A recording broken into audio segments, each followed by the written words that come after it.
السلام علیکم۔ آج منگل ہے، اگست کی 2 تاریخ۔ پاکستان میں اس وقت شام کے 7، بھارت میں 7:30، اور یہاں ہمارے اسٹوڈیوز کی گھڑیوں میں صبح کے 10 بج رہے ہیں۔ وائس آف امریکہ واشنگٹن کی اردو سروس سے میں ہوں خالد حمید، خبروں کے ایک بلٹن کے ساتھ۔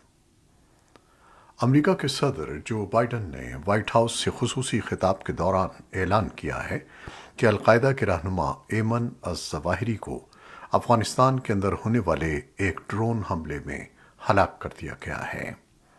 صدر بائیڈن نے قوم کو بتایا کہ 9/11 حملے میں زندگی سے محروم ہونے والے معصوم امریکیوں کو کبھی فراموش نہیں کیا جائے گا، اور الظواہری کی ہلاکت ثابت کرتی ہے کہ ہم اپنے عزم پر قائم ہیں اور ایمن الظواہری کے ساتھ انصاف ہو گیا ہے۔ صدر بائیڈن نے تصدیق کی کہ انہوں نے گزشتہ ہفتے افغانستان کے اندر خصوصی ڈرون آپریشن کی منظوری دی تھی، اور اس بات کو یقینی بنایا گیا کہ کسی عام شہری بشمول الظواہری کے خاندان کے افراد کے کسی کی زندگی کو نقصان نہ پہنچے۔ امریکہ کے صدر نے کہا کہ انہوں نے کاؤنٹر ٹیررزم فورس کے اس پلان پر کافی غور و خوض کے بعد اس کی منظوری دی، اور اس کے لیے کانگریس کے اراکین کو بھی اعتماد میں لیا گیا۔ صدر نے اس موقع پر امریکہ کی انٹیلیجنس کمیونٹی اور انسداد دہشت گردی فورسز کی خدمات کو سراہا۔ ادھر اسلام آباد سے ایاز گل نے رپورٹ دی ہے کہ افغانستان کے اندر طالبان حکومت کے ترجمان ذبیح اللہ مجاہد نے ایک بیان جاری کیا ہے، جس میں افغانستان کے اندر ڈرون حملے کی یہ کہہ کر مذمت کی گئی ہے کہ وجہ کچھ بھی ہو، اس طرح کا حملہ ان کے الفاظ میں بین الاقوامی قوانین اور دوحہ معاہدے کی صریحاً خلاف ورزی ہے۔ ابھی گزشتہ دنوں اقوام متحدہ کے analytical support and sanction monitoring team کی جانب سے ایک رپورٹ FDD جرنل میں جاری کی گئی تھی، جس میں بتایا گیا تھا کہ القاعدہ کے سربراہ ایمن الظواہری نہ صرف زندہ ہیں بلکہ بہت آسانی سے پیغام رسانی کی اہلیت بھی رکھتے ہیں۔ وائٹ ہاؤس کے سینئر حکام کا کہنا ہے کہ وہ پورے اعتماد کے ساتھ یہ نتیجہ اخذ کرتے ہیں کہ کابل میں ہفتے کے آخر میں ہونے والے ڈرون حملے میں القاعدہ کے رہنما ایمن الظواہری ہی مارے گئے تھے، اور انہیں یہ معلوم تھا کہ طالبان کے حقانی نیٹ ورک کے سینئر اراکین کو ان کی افغانستان میں موجودگی کا علم تھا۔ حکام نے پیر کو دیر گئے نامہ نگاروں کو بتایا کہ بائیڈن انتظامیہ نے حملے سے پہلے طالبان کو آگاہ نہیں کیا۔ انہوں نے تصدیق کی کہ یہ حملہ بغیر پائلٹ کے فضائی وہیکل کے ذریعے کیا گیا، اور زمین پر کوئی امریکی اہلکار موجود نہیں تھا۔ ماہرین نے خدشہ ظاہر کیا ہے کہ ایمن الظواہری کی ڈرون حملے میں ہلاکت کے واقعے کے بعد امریکہ اور طالبان کے درمیان تعلقات مزید خراب ہو سکتے ہیں۔ بلوچستان کے ضلع لسپیلا میں ریلیف آپریشن کے بعد لاپتہ ہونے والے فوجی ہیلی کاپٹر کا ملبہ مل گیا ہے۔ پاکستان فوج نے ملبہ ملنے اور واقعے میں 6 افراد کے ہلاک ہونے کی تصدیق کی ہے۔ ISPR کے مطابق اس واقعے میں لیفٹیننٹ جنرل سرفراز علی سمیت تمام 6 افسران اور اہلکار جان کی بازی ہار گئے ہیں۔ فوجی ترجمان کا کہنا ہے کہ ابتدائی تحقیقات کے مطابق حادثہ خراب موسم کے باعث پیش آیا۔ Corps commander Quetta lieutenant general Sarfaraz Ali Pakistan فوج کی اہم کور کی کمان کر رہے تھے۔ اس سے پہلے وہ ملٹری انٹیلیجنس کے سربراہ بھی رہ چکے ہیں۔ پاکستان کے صدر عارف علوی اور وزیر اعظم شہباز شریف نے ہیلی کاپٹر حادثے میں اعلیٰ فوجی افسران کی جانے جانے پر افسوس کا اظہار کرتے ہوئے کہا ہے کہ یہ تمام افراد سیلاب زدگان کی مدد کے لیے سرگرم تھے۔ ان کا کہنا تھا کہ پوری قوم پاک فوج کے ان بہادر سپوتوں کی شہادت پر افسردہ ہے۔ پاکستان الیکشن کمیشن نے PTI ممنوعہ فنڈنگ کیس کا تحریری فیصلہ جاری کر دیا ہے۔ 68 صفحات پر مشتمل تحریری فیصلے میں الیکشن کمیشن نے قرار دیا کہ تحریک انصاف کو 34 غیر ملکی شہریوں اور 351 غیر ملکی کمپنیوں سے ملنے والی فنڈنگ غیر قانونی تھی۔ کمیشن نے کہا کہ PTI کو برطانیہ، کینیڈا اور امریکہ سے آنے والا فنڈ غیر ملکی کمپنیوں سے ملا تھا۔ کمیشن کے مطابق PTI نے 8 اکاؤنٹس تسلیم کیے، لیکن اس جماعت کے مزید 13 اکاؤنٹس بھی ملے ہیں۔ الیکشن کمیشن نے قرار دیا کہ چیئرمین PTI عمران خان کی جانب سے فنڈنگ درست ہونے سے متعلق جمع کرائے جانے والے سرٹیفکیٹس درست نہیں تھے۔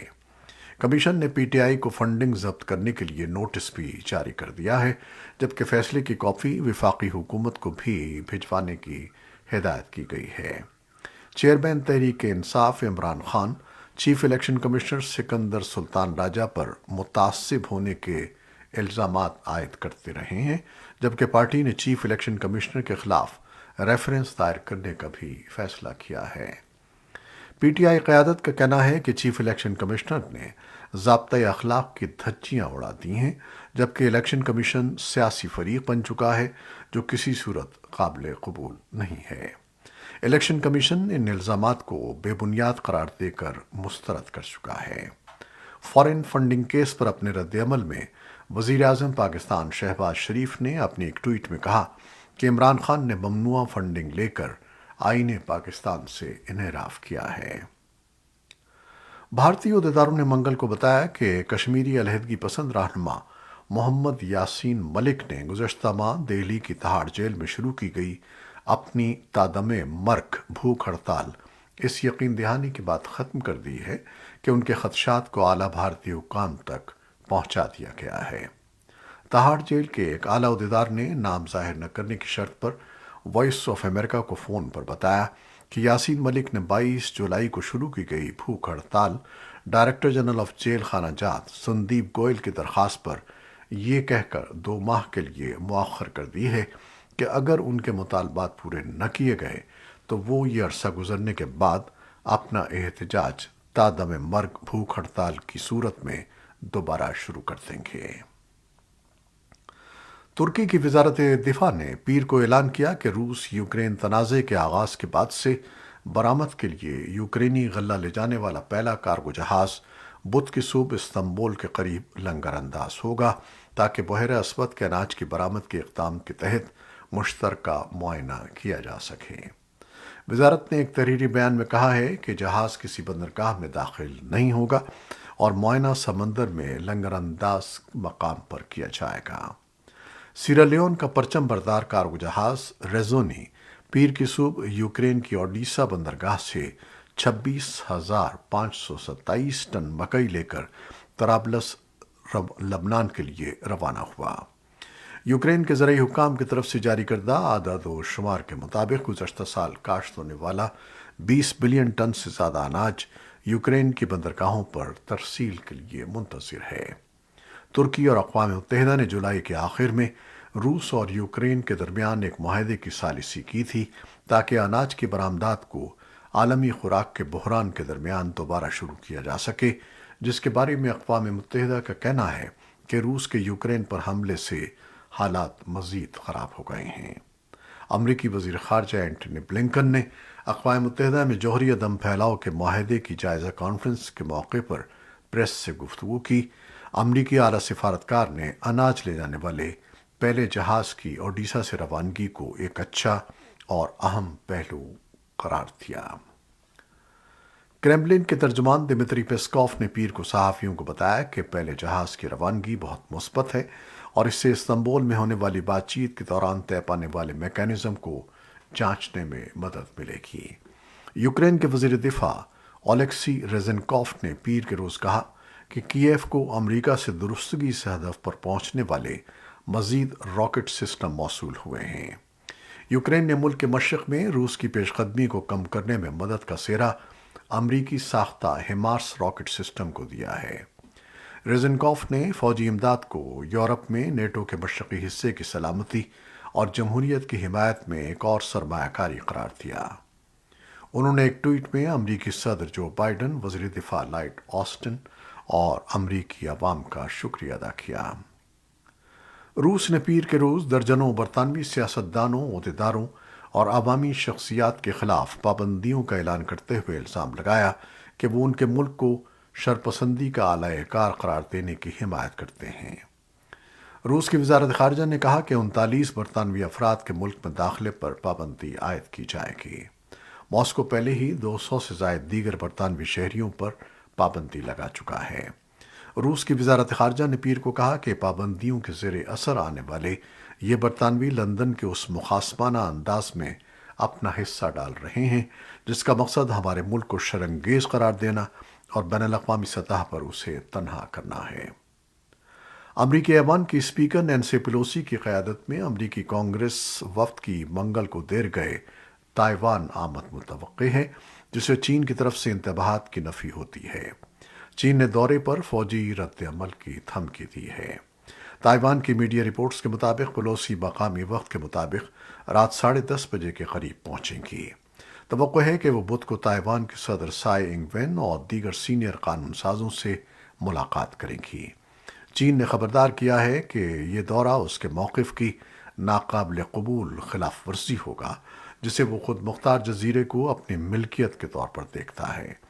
چین کی وزارت خارجہ کے ترجمان ژاؤ جی لیان نے پیر کے روز خبردار کیا کہ ملک کی فوج محض جائزہ نہیں لے گی بلکہ چین کی خود مختاری اور علاقائی سالمیت کو برقرار رکھنے کے لیے سخت جوابی اقدامات کرے گی۔